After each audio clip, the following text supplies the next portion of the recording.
নমস্কার, আজকে আলোচনা করব মেষ রাশির জন্য মার্চ মাস কেমন যাবে। সবথেকে আগে জেনে নেব আপনার হেলথ কেমন যাবে। 15ই মার্চের পর থেকে স্টমাক নিয়ে প্রবলেম হতে পারে, পায়ের সমস্যা হতে পারে, ওভার থিঙ্কিং হতে পারে। এই দিকটা আপনাকে ধ্যান দিতে হবে। এরপর জানবো আপনার পড়াশোনার ব্যাপারে। আপনি পড়াশোনা রিলেটেড যা করছেন, মানে বিএ, এমএ, বিকম যাই করছেন, আপনার মাইন্ড ডাইভার্ট হতে পারে। আপনি যদি কোচিং জয়েন করেছেন বা কোনো স্কুলে পড়ছেন, তাহলে মাইন্ড ডাইভার্ট হতে পারে।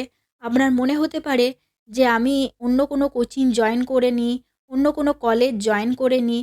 মানে আপনি যেখানে পড়াশোনা করছেন সেখানে আপনার স্যাটিসফ্যাকশন থাকবে না। কিন্তু 15ই মার্চের আগে যদি কোনো এক্সাম আছে তাহলে ভালো হবে। আপনার কনসেনট্রেশন ভালো থাকবে পড়াশোনায়।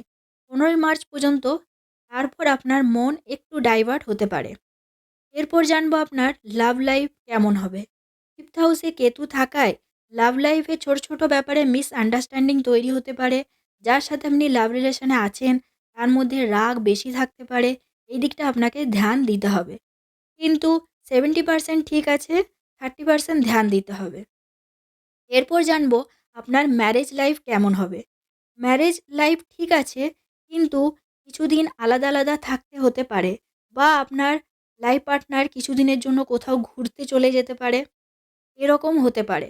আর যদি না যায় তাহলে একসাথে থাকার পরও আপনাদের মধ্যে মতবিরোধ তৈরি হতে পারে, একে অপরের সাথে কথা বলা বন্ধ হতে পারে। এরকম কিছুদিন হতে পারে, তারপর সব ঠিক হয়ে যাবে। এরপর জানবো আপনার ভাগ্য, কেরিয়ার। 11ই মার্চের পর আপনি কোনো শুভ কাজ করতে পারেন, ভাগ্য আপনার ভালো থাকবে। কেরিয়ারের ক্ষেত্রে আপনার রেসপন্সিবিলিটি বাড়বে, আপনাকে একসেপ্ট করতে হবে, আপনাকে আপনার কথার মধ্যে নিয়ন্ত্রণ আনতে হবে। তাড়াহুড়ো করে কিছু বলবেন না এ সময়। কেরিয়ারের ক্ষেত্রে খুব ভালো নেই, মোটামুটি আছে, তাই আপনাকে ধৈর্য রাখতে হবে। বিজনেসের ক্ষেত্রে ভালো আছে। নমস্কার, আজকের মতো এই পর্যন্তই।